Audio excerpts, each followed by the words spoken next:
ಶ್ರೀ ಗುರು ಬಸವಲಿಂಗಾಯ ನಮಃ. ವಿಶ್ವಗುರು ಜಗಜ್ಯೋತಿ ಸಕಲ ಜೀವಾತ್ಮರಿಗೆ ಲೇಸನ್ನೇ ಬಯಸಿದ ಮಹಾಮಹಿಮಾ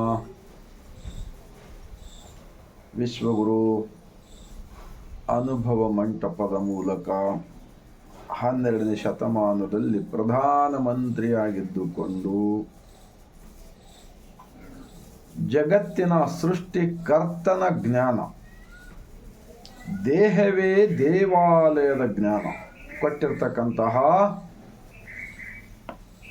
ಮಹಾಮಹಿಮ ಸಂಗನ ಬಸವಣ್ಣನವರು ಎನಗೆಯೂ ಗುರು, ನಿಮಗೆಯೂ ಗುರು, ಜಗವೆಲ್ಲಕ್ಕೂ ಗುರು ಕಾಣ ಗುಹೇಶ್ವರ ಎಂದು 2,80,00,000 ವಚನಗಳನ್ನು ಬರೆದಿರ್ತಕ್ಕಂಥ ಅನುಭವ ಮಂಟಪದ ಅಧ್ಯಕ್ಷರು ಆಗಿರ್ತಕ್ಕಂಥ ಅಲ್ಲಮಪ್ರಭುರವರು ಹೇಳಿದ್ದಾರೆ.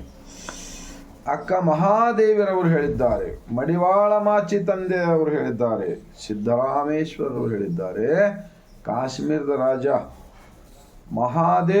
ಮಹಾದೇವಿ ದಂಪತಿಗಳು ಹೇಳಿದ್ದಾರೆ, ಅಫಘಾನಿಸ್ತಾನದ ಮುಸ್ಲಿಂ ಸೂಫಿ ಅವರು ಅನುಭವ ಮಂಟಪಕ್ಕೆ ಬಂದು ಮರುಳ ಶಂಕರ ದೇವ ನಾಮಕರಣ ಮಾಡಿಕೊಂಡು ಎದೆಯ ಮೇಲೆ ಇಷ್ಟಲಿಂಗ, ರುದ್ರಾಕ್ಷಿ, ಹಣೆಯ ಮೇಲೆ ವಿಭೂತಿಯನ್ನು ಹಚ್ಚಿಕೊಂಡು ದೇಹವನ್ನೇ ದೇವಾಲಯವೆಂದು ಗಟ್ಟಿತನದಿಂದ ಒಪ್ಪಿಕೊಂಡು ಬಸವಣ್ಣನವರನ್ನ ಗುರು ಎಂದು ಹೊಗಳಿದ್ದಾರೆ. ಹೀಗೆ 770 ಜನ ಅಮರಗಣಗಳು, ಲಕ್ಷದ ಮೇಲೆ 96,000 ಶರಣರು ಬಸವ ಕಲ್ಯಾಣದ ಭೂಮಿಯ ಮೇಲೆ 893 ವರ್ಷಗಳ ಹಿಂದೆ ಇಡೀ ಜಗತ್ತವನ್ನೇ ಮೆಚ್ಚತಕ್ಕಂತಹ, ಎಲ್ಲರೂ ಕೂಡಿ ಬಾಳುವ ಪ್ರೀತಿ ಪ್ರೇಮ ಜೀವಗಳಲ್ಲಿ ದೇವರನ್ನ ಕಂಡ ಒಂದು ಮಹಾನ್ ತತ್ವ ಲಿಂಗ ಆಯತ ಧರ್ಮ. ಈ ಧರ್ಮ ಇದು ವೈಜ್ಞಾನಿಕ ಧರ್ಮವಿದೆ, ವೈಚಾರಿಕ ಧರ್ಮವಿದೆ, ವಿಜ್ಞಾನದ ಧರ್ಮವಿದೆ. ಮಣ್ಣು ಬಿಟ್ಟು ಮಡಿಕೆ ಇಲ್ಲ, ತನ್ನ ಬಿಟ್ಟು ದೇವರು ಇಲ್ಲವೇ ಇಲ್ಲ. ಜೀವಗಳಲ್ಲಿ ಶಿವನನ್ನ ಕಾಣಪ್ಪ ಎಂದು ಹೇಳಿದ ಧರ್ಮ ಲಿಂಗಾಯತ ಧರ್ಮ ಎಂದು ಹೇಳಲು ನಾವೆಲ್ಲರೂ ಹೆಮ್ಮೆ ಪಡಬೇಕು.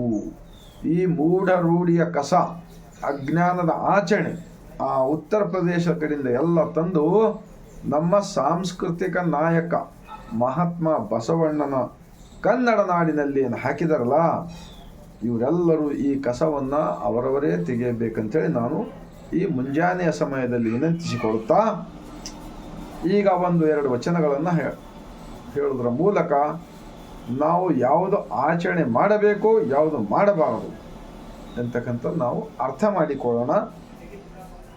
ವಚನಗಳ ಮೂಲಕ ಈ ಗ್ರಂಥದಲ್ಲಿ 2,500 ವಚನಗಳಿವೆ. 100ಕ್ಕಿಂತ ಹೆಚ್ಚು ಶರಣರು ಕಾಯಕ ಯೋಗಿಗಳ ಇತಿಹಾಸವಿದೆ. ಅವರೆಲ್ಲರೂ ಶೋಷಿತ ವರ್ಗದಿಂದ ಬಂದವರು, ಕೆಳವರ್ಗದಿಂದ ಬಂದವರು.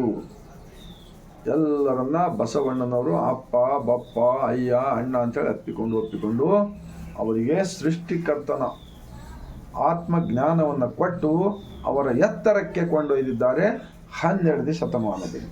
ಈಗ ಒಂದು ಬಸವಣ್ಣನವರ ವಚನ. ನೀರ ಕಂಡಲ್ಲಿ ಮುಳುಗುವರಯ್ಯ, ಮರನ ಕಂಡಲ್ಲಿ ಸುತ್ತುವರಯ್ಯ. ಈ ಬತ್ತುವ ಜಲವ, ಈ ಒಣಗುವ ಮರವನ್ನೇ ಮೆಚ್ಚಿದವರು ನಿಮ್ಮ ಎತ್ತಬಲ್ಲರು ಕೂಡಲ संगम देव. छोटा सा वचन है. भारत देश के अंदर पाखंडवाद, अंधविश्वास, मूढ़ रूढ़ी, गरीबों की, मजदूरों की दिमाग में अज्ञानता का विचार डालकर उनको शोषण करने वाला जो होता है ना, असली देशद्रोही वो होता है. उन्होंने क्या कहते हैं, ये कचरा निकलने के वास्ते महात्मा बसवण्णा जी पानी के अंदर डुबकी मारने से, गंगा नदी के अंदर डुबकी मारने से पाप परिहार नहीं होता है.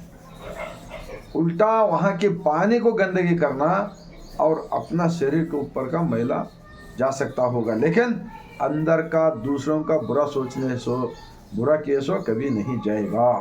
वो पाप का कर्म भुगतना ही पड़ेगा। अगर वो पानी में डुबकी मारते, वो पानी एक दिन सूख जाता है, तो फिर भगवान और कहाँ पर डुबकी मारोगे? वो पानी सूखने के बाद में और उसको भर्ती करने वाला भगवान कौन है? हाँ, अब देखो बारिश नहीं आ रहा बोल के पीक सूख जा रहा है, वो बारिश लाने वाला कौन है? तुम्हारा 33 करोड़ लोगों को झूठा प्रचार किया, सब उन लोगों आ रहा है क्या? आ रहा है क्या? देखो बारिश लाने वाले, जमीन के ऊपर पीक पिकाने वाले, हमको पैदा करके दुनिया दिखाने वाले मालिक को कोई मूर्ति नहीं, कोई मंदिर नहीं, कोई कुछ नहीं। बाहर के पाखंडवाद, अंधविश्वास नहीं है।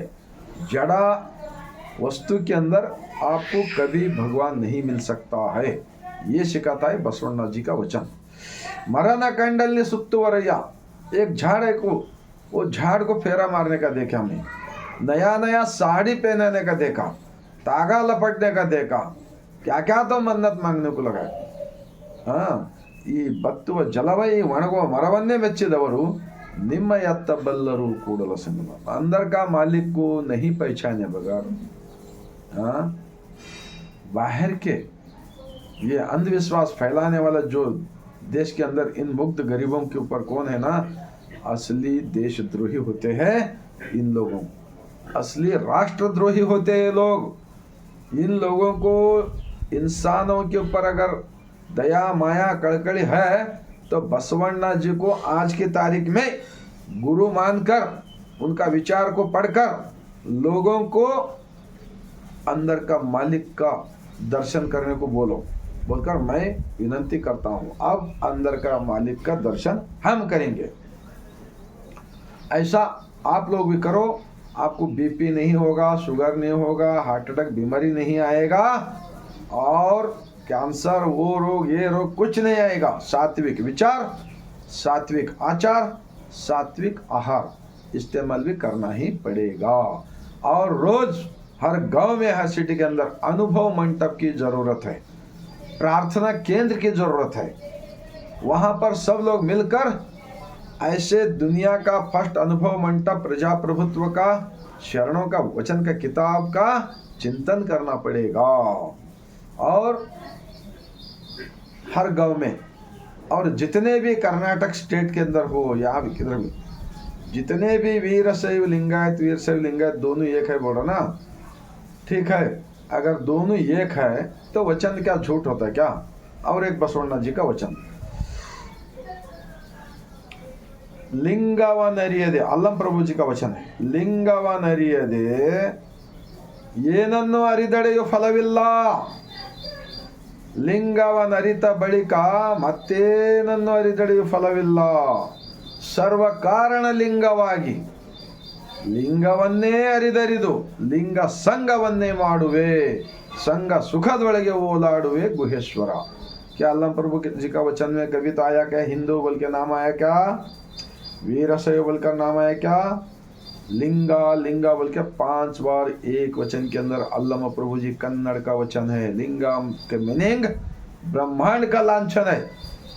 लिंगवेंदरे ब्रह्मांडದ ಲಾಂಛನ, ಬ್ರಹ್ಮಾಂಡದ ತತ್ವ, ಬ್ರಹ್ಮಾಂಡದ ಸೃಷ್ಟಿಕರ್ತನ ವಿಚಾರಗಳು ನಾವೆಲ್ಲರೂ ಅಂತರಂಗದ ದೇವನ ಜೊತೆ ಅರಿತುಕೊಳ್ಳುವ ಸಲುವಾಗಿ ಲಿಂಗವನ್ನು ಕೊಟ್ಟಿದ್ದಾರೆ, ನಮ್ಮ ಅರಿವಿನ ಕುರುಹು। ಆದ್ದರಿಂದ ಬಸವಣ್ಣನವರು ಕೂಡ ಹೇಳ್ತಾರೆ, ಇವೆಲ್ಲ ವಿಚಾರಗಳನ್ನು ನಾವು ಅರಿತುಕೊಂಡರೆ ನಮಗೆ ಯಾವ ತೀರ್ಥಕ್ಷೇತ್ರ, ಯಾವ ಧರ್ಮಸ್ಥಳ, ಯಾವ ಚಾರ್ಧಾಮ, ಯಾವ ಕಾವಡ ಯಾತ್ರೆ, ಯಾವ ನಡೆದುಕೊಂಡು ಹೋಗೋದು, ತಲೆ ಬೋಳ್ಸ್ಲಕ್ಕೆ ಹೋಗೋದು, ವ್ರತಗಳು ಬೇಕಾದಷ್ಟು ಸುಳ್ಳು ಗೊಳ್ಳು ಪಳ್ಳು ಮಾಡೋದು ಯಾವುದು ಕೂಡ ಬೇಕಾಗಿಲ್ಲ। ಬಸವಣ್ಣನವರು ಹೇಳಿದಂತೆ ಈಗ ತಿಂಗಳ ಪರ್ಯಂತ, ಈಗ ಶರಣ ಸೋಮವಾರ ಇದೆ ಅಂತಲ್ಲ, ನಾನು ಕೂಡ ಪ್ರಯತ್ನ ಮಾಡ್ತಾ ಇದ್ದೀನಿ। ಬಸವಣ್ಣನವರ ವಚನ, ಕಳಬೇಡ, ಕೊಲ್ಲಬೇಡ, ಖುಷಿಯೇ ನುಡಿಯಲು ಬೇಡ, ಮುನಿಯಬೇಡ, ಅನ್ಯರಿಗೆ ಅಸಹ್ಯ ಪಡಬೇಡ, ತನ್ನ ಬಣ್ಣಿಸಬೇಡ, ಇದಿರ ಹಳಿಯಲು ಬೇಡ. ಇದೇ ಅಂತರಂಗ ಶುದ್ಧಿ, ಇದೇ ಬಹಿರಂಗ ಶುದ್ಧಿ. ಇದೇ ನಮ್ಮ ಕೂಡಲ ಸಂಗಮ ದೇವನನ್ನ ಒಲಿಸಿಕೊಳ್ಳುವ ಪರಿ ಎಂದು ಹೇಳಿದ್ರಲ್ಲ, ಸುಳ್ಳಿದೆನಾ? ಯಾರಾದರೂ ಚರ್ಚೆ ಮಾಡ್ರಿ ನೋಡೋಣ. ಬಸವಣ್ಣನವರು ಹೇಳುತ್ತಾರೆ, ಈ ವಿಚಾರಗಳನ್ನು ಜೀವನದಲ್ಲಿ ಆಚರಣೆಯಲ್ಲಿ ತಂದಿರಪ್ಪ. ನಿಮ್ಮ ಒಳಗೆ ಮತ್ತು ಹೊರಗಡೆ ಶುದ್ಧ ಮಾಡ್ಕೊಂಡ್ರೆ ನಾವು ನೀರಿನಲ್ಲಿ ಮುಳುಗಿರೋ ಪಾಪ ಪರಿಹಾರ ಆಗ್ತದೆ ಅಂತ ಹೇಳ್ತಿರಲ್ಲ. ಆ ಉತ್ತರ ಪ್ರದೇಶದಿಂದ ಎಲ್ಲ ಕಸ ತಂದು ಇಲ್ಲಿ ಹಾಕಿರಿ. ಈಗ ನಮ್ಮ ಬಸವಣ್ಣನವ್ರ ತತ್ವ ಇದು ಉತ್ತರ ಪ್ರದೇಶಕ್ಕೆ ಮುಟ್ಟಿಸೋಣ ನೋಡ್ರಿ. ಎಷ್ಟು ಮಠಗಳು ಕೊಟ್ಟಿದ್ದೇವಲ್ಲ ನಾವೆಲ್ಲ. ನಿಮ್ಗೆ ಕಾರ್ ಕೊಟ್ಟು ಪಟ್ಟಾಭಿಷೇಕ ಮಾಡಿ ನಿಮ್ಮ ಕಾಲಿಗೆ ಬಿದ್ದು ದುಡ್ಡು ಕೊಟ್ಟು, ಅವೆಲ್ಲ ದುಡ್ಡು ಯಾರಿಗೆ ಕೊಡ್ತಾ ಇದ್ರಿ? ನೀವಂತೂ ಸನ್ನಿಸಿದ್ರಿ. ನಿಮಗೇನು ಹೆಂಡತಿ ಮಕ್ಕಳು ಬಳಗನೇ ಇಲ್ಲ, ಇಷ್ಟೆಲ್ಲ ದುಡ್ಡು ಕೊಡ್ತಾ ಇದ್ದಾರೆ. ಅದು ಏನಾರ ಬಸವಣ್ಣನ ತತ್ವದ ವಿಚಾರಗಳು ಪ್ರಚಾರ ಮಾಡುತ್ತಾ ಇಂಥ ಪುಸ್ತಕಗಳನ್ನು ಪ್ರಿಂಟ್ ಮಾಡಿ ಜನರಿಗೆ ಹಂಚಿ ನಮ್ಮ ಗ್ರಾಮಗಳಲ್ಲಿರ್ತಕ್ಕಂಥ ಯುವಕರನ್ನು ದುಶ್ಚಟ, ದುರ್ಗುಣ, ದುರ್ನಡತೆ, ದುರ್ವಿಚಾರ ಇವೆಲ್ಲ ಹೋಗ್ಬೇಕಾಗಿತ್ತಲ್ಲ. ಹೆಚ್ಚಿಗೆ ಯಾಕಾಗಿದೆ ಉಲ್ಟಾ? ಇದಕ್ಕೆಲ್ಲ ಜವಾಬ್ದಾರಿ ಯಾರಪ್ಪ? ಎಂತಹ ವಿಚಾರಗಳನ್ನು ತಲೆಯಲ್ಲಿ ಹಾಕಿ ಹಾಕಿ ಹಾಕಿ ಎಲ್ಲಿ ನೋಡಿದಲ್ಲಿ ವೈನ್ ಶಾಪ್ಗಳು, ಎಲ್ಲಿ ನೋಡಿದಲ್ಲಿ ಗುಟ್ಕಾ, ಎಲ್ಲ ಕಡೆ ಕೆಟ್ಟ ವಾತಾವರಣ, ಎಲ್ಲಿ ನೋಡಿದಲ್ಲಿ ಕಸ. ಇದೆಲ್ಲ ಯಾಕಾಯ್ತು? ಇಷ್ಟೊಂದು ಮಠಗಳಿದ್ದು ಜನ ಪಾಪ ನಿಮಗೆಲ್ಲ ಕೊಟ್ಟಿದ್ದಾರಲ್ಲ. ಬರೀ ಗುಡಿ ಕಟ್ಟೋದು, ಪ್ರಾಣ ಪ್ರತಿಷ್ಠೆ ಮಾಡ್ತೀನಿ ಅಂತ ಹೇಳೋದು, ವರ್ಷಕ್ಕೊಂದ್ಸಲ ಜಾತ್ರೆ ಮಾಡಿ. ಈಗ ನೋಡಿ, ರೈತರು ಎಷ್ಟೋ ಕಷ್ಟಪಟ್ಟು ಹೊಲದಲ್ಲಿ ಹೋಗಿ ದುಡಿದ್ರು ಒಂದಿಲ್ಲ ಒಂದು ಕಷ್ಟ ಅವ್ರಿಗೆ ಏನೂ ಸಿಗ್ತಾ ಇಲ್ಲ. ಆದರೆ ನೀವು ಒಂದು ಗುಡಿ ಉದ್ಘಾಟನೆ ಮಾಡಿದ್ರಿ ಅಂದ್ರೆ ಪ್ರಾಣ ಪ್ರತಿಷ್ಠೆ ಮಾಡ್ತೀನಿ ಅಂತ ಸುಳ್ಳು ಹೇಳಿ, ಅದು ಗುಡಿದಂದು ಮೂರ್ತಿ ಒಂದಿನಾರ ಯಾರ ಜೊತೆ ಮಾತಾಡ್ಯಾರ? ನಮಗೇನಾದರೂ ಆರಾಮಿಲ್ಲದೆ ಆಸ್ಪತ್ರೆ ವೈದ್ಯರು ನಮಗೆ ಚಿಕಿತ್ಸೆ ಕೊಟ್ಟಿದ್ದಾರೆ. ನಮ್ಮ ಅಕ್ಕಪಕ್ಕದ ಮನೆಯವರು ನಮಗೆ ಸಹಾಯ ಮಾಡಿದ್ದಾರೆ. ಪ್ರತಿಯೊಬ್ಬರು ಬಿಲ್ಡಿಂಗ್ ಕಟ್ಟಿಡಬೇಕಾದ್ರೆ ಉಪ್ಪಣಿಗೆರು, ಪ್ರತಿಯೊಬ್ಬರು ಮನುಷ್ಯರು ಸಹಾಯ ಮಾಡ್ತಾ ಇದ್ದಾರೆ. ಹೊರತಾಗಿ ಆ ಮೂರ್ತಿ ನಮ್ಗೆ ಏನಾರ ಕೊಟ್ಟಿದ್ದೇನಪ್ಪ? ಅದಕ್ಕೆ ನಮ್ಮ ಬಸವಣ್ಣನವರು ಇಷ್ಟಲಿಂಗವನ್ನು ಯಾಕೆ ಕೊಟ್ಟಿದ್ದಾರೆ? ನಾವು ಎಲ್ಲಿ ಬೇಕಾದಲ್ಲಿ ಯಾವಾಗ ಬೇಕಾದಾಗ ನಾವು ನಮ್ಮ ಅಂತರಂಗದ ದೇವನ ಜೊತೆ ಒಂದಾಗಿ ಧ್ಯಾನಿಸಿ ಪ್ರಾರ್ಥಿಸಿ ಧನ್ಯವಾದಗಳನ್ನು ಹೇಳಲು ತಿಳಿಸಿದಾರಲ್ಲ. ಸುಳ್ಳಿದೆನಾ? ಯಾರಾದರೂ ಹೇಳಿ ನೋಡ್ರಿ ಸುಳ್ಳಿದೆ ಅಂತೇಳಿ. 1,00,000 ಜನರಿಗೆ ಕರೆಸ್ರಿ ಬಸವ ಕಲ್ಯಾಣ ಭೂಮಿ ಮೇಲೆ, ಈ ಬಸವಣ್ಣನವ್ರು ಎಲ್ಲ ಇಂಥ ವಚನಗಳು ಸುಳ್ಳಿವೆ ಅಂಥೇಳಿ ಎಲ್ಲರ ಎದುರು ಹೇಳ್ಬೇಕು. ಮುಗ್ಧ ಹಳ್ಳಿ ಊರಾಗ ಜನರಿಗೆ ಹೇಳೋದು ಬೇಡ. ಈಗ ನೋಡ್ರಿ, ನನಗೂ ಗೊತ್ತಿದ್ದಿಲ್ಲ ಮೊದಲು 27 ವರ್ಷ ಹಿಂದೆ. ನಾವು ಮೂಢ ರೂಢಿ ದುಡ್ಡು ಹಾಕಿ ಹಾಕಿ ಹಾಳಾಗಿ ಅವರೆಲ್ಲ ಮಸ್ತ್ ಆರಾಮಾಗಿದ್ದಾರೆ. ನಾವೆಲ್ಲ ರೋಗಿಗಳಾಗಿ ಹಣ್ಣು ಹಂಪಲು ಏನು ಸಿಗಲಾರ್ದೇ ನಾವೆಲ್ಲ ಭಿಕ್ಷುಕರಾಗಬೇಕು. ಆ ಗುಡಿಗೆ ಹೋಗಿ ಲೈನಿಗೆ ನಿಂದಿರಬೇಕು. ವರ್ಷಕ್ಕೊಂದ್ಸಲ ಜಾತ್ರೆ ಮಾಡಿ ಎಲ್ಲ ಬರ್ತಾರೆ. ಒಬ್ರಿಗಿಂತ ಒಬ್ರು ಬಂದು ಕಾರ್ನಲ್ಲಿ ಕುಂತು ಹೋಗಿ ಎಲ್ಲ ಮಸ್ತ್ ಎಲ್ಲ ಅವ್ರ ಜೊತೆ ಕೆಲವು ಜನ ಇರ್ತಾರೆ ಊರಾಗಿನವರು, ಅವ್ರಿಗೆ ಸಹಾಯ ಮಾಡೋರು. ಈ ಥರ ಮಾಡಿದರೆ ಹೇಗಪ್ಪ? ಇದು ದೇಶಭಕ್ತಿಯ ಕಾರ್ಯವಾಗುತ್ತದನ? ಯಾರಾದರೂ ಹೇಳಿ ನೋಡೋಣ. ಇದು ನಿಜಕ್ಕೂ ಮನುಷ್ಯರನ್ನು ದಿಕ್ಕು ತಪ್ಪಿಸುವ ಧ್ಯಾನ ಭಟ್ಕ ಅಂತಾರೆ. ಸತ್ಯದ ಕಡೆ ಕೊಂಡೊಯ್ಯುವ ಬದಲಾಗಿ ಅಸತ್ಯದ ಮಾರ್ಗದ ಕಡೆ ಕೊಂಡೊಯ್ಯುವುದರ ಸಲುವಾಗಿಯೇ ಬಸವ ಕಲ್ಯಾಣದಲ್ಲಿ ಅಣ್ಣ ಬಸವಣ್ಣನವರು ಅನುಭವ ಮಂಟಪ ಸ್ಥಾಪನೆ ಯಾಕೆ ಮಾಡಿದರು?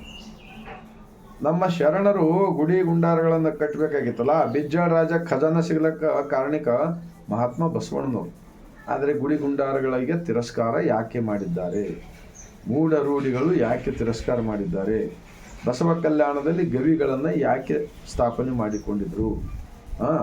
ಆ ಗವಿಗಳಲ್ಲಿ ದಿನನಿತ್ಯ ಒಳಗಡೆ ಏಕಾಗ್ರತೆಯಿಂದ ಧ್ಯಾನ ಮಾಡಿ ತಮ್ಮ ಒಳಗಿನ ಏನು ಈ ಕೊಂಬೆ ಮೇಲಣ ಮರಕಟ್ಟ ಅಂತೇಳಿ ವಚನ ಇದೆಯಲ್ಲ, ಲಂಘಿಸುವುದನ್ನು ಮನವು ಎಲ್ಲ ಕಸವನ್ನು ತೆಗೆಯುವ ಸಲುವಾಗಿ ಅವರು ಸ್ವತಂತ್ರ ವಿಚಾರವಾದಿಗಳಾಗಿಬಿಟ್ರು. ಅವರೆಲ್ಲರೂ ದುಡಿಯುವ ಸಾಮಾನ್ಯ ವರ್ಗದವರು.